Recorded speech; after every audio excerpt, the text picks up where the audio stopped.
So Lynn Wood, who is a QAnon lawyer, and also, by the way, I think at one point, I don't know if he still is, was part of the legal defense team of Kyle Rittenhouse, fun fact, is going after Marjorie Taylor Greene. Now, the reason he's going after Marjorie Taylor Greene is that he is asserting that Marjorie Taylor Greene is a communist. The one and only Marjorie Taylor Greene, a communist. I mean, it is a heavy accusation. Now, why does Lynn Wood believe that Marjorie Taylor Greene is a communist? Did she come out with a surprising statement for the workers to own the means of production? Did she come out with a little hammer and sickle pin? Did she, hell, even come out and endorse a left-wing program? Not even a communist or socialist one. Just the usual right-wing fear-mongering about left-wing programs. No.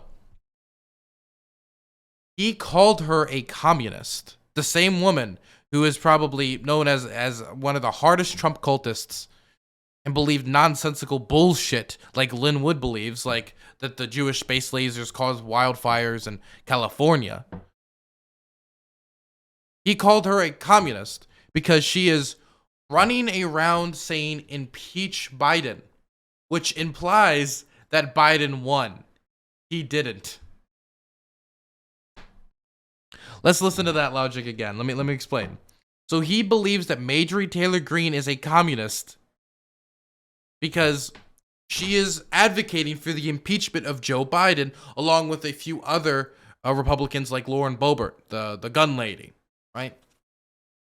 They're advocating for Biden's impeachment on a bunch of frivolous things that are either not really traditionally impeachable or not going to gain any win. They're doing it for performative purposes, but it's something that has pleased much of the far right in this country, as they're like, they did it to Trump for no reason, even though it was for very obvious reasons. So we're going to do it to Biden for no reason. And that's the logic. They're saying they've broke the norms of impeachment, so we're going to impeach them. And so they're taking this semi-radical far right move, in my humble opinion.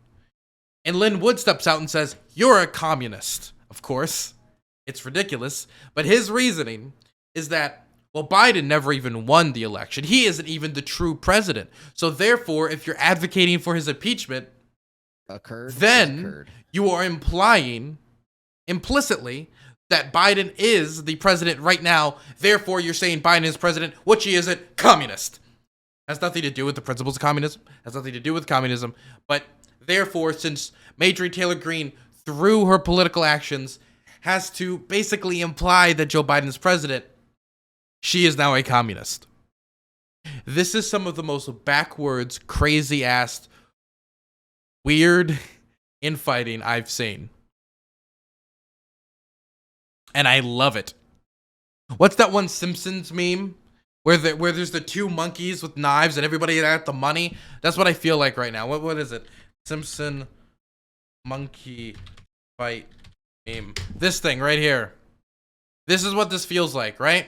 On one hand, you got right here, you got Lynn Wood. Over here, you got Marjorie Taylor Greene, okay? I need these two to fight, and I needed them to fight to the death, and it's great. And here's everyone else with 2 brain cells or more just celebrating, having a blast.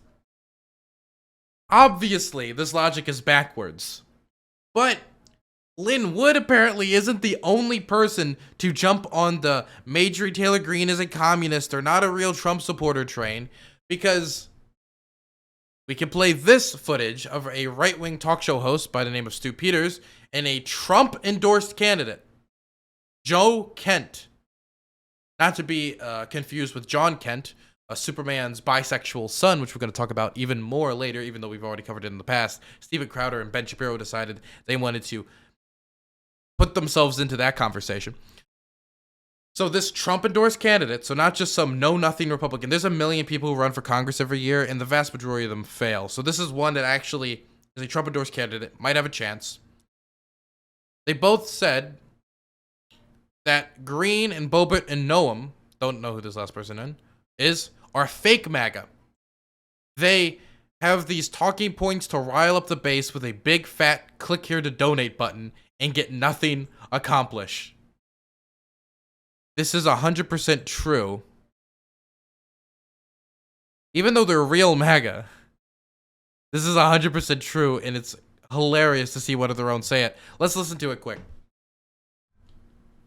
Well, just a second ago, you said Biden wasn't really the president. So, I mean, what is this? I mean, let's just get down to brass tacks, Joe. I look at somebody like AOC, and then I look at somebody like Marjorie Taylor Greene or any of these other, Boebert, even governors like Kristi Noem, and they say these really powerful things that don't make any sense, that never accomplish anything, and they're all the same. AOC is no different than anybody on the right now, really. They all get assigned, it seems like, these talking points to rile up the base with a big fat click here to donate button and then get nothing accomplished at all. I mean, there's a ton of gridlock in Washington. That's what it's famous for, to make sure that people can't make a difference.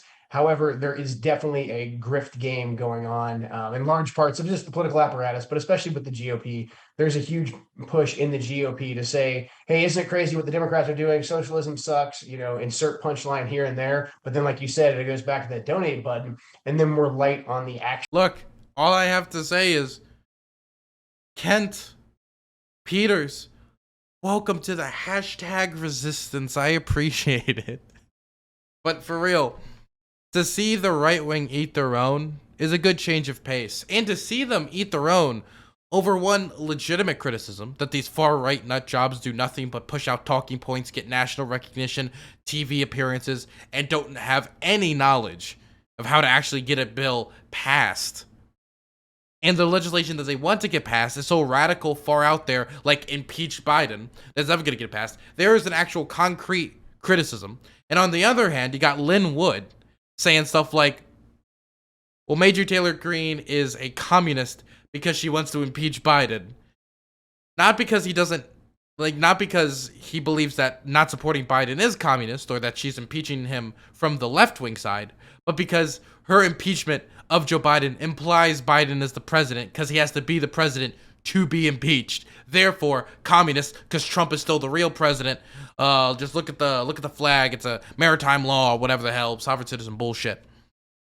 It's beautiful right-wing infighting. I love it. I'm eating up every second of it. And I'm happy that I can sit here and experience this nonsense with all of you lovely people at home.